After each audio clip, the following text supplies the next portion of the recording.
my experience with them is, A plus. So.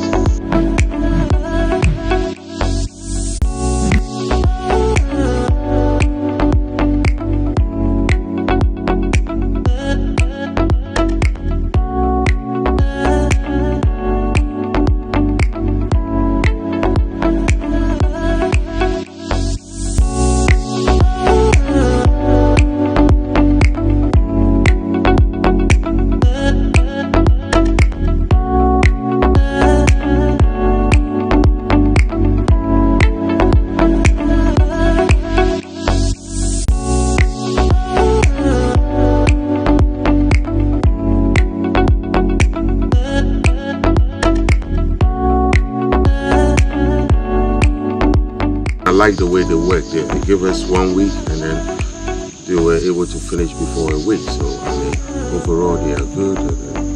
My experience with them is A plus. So.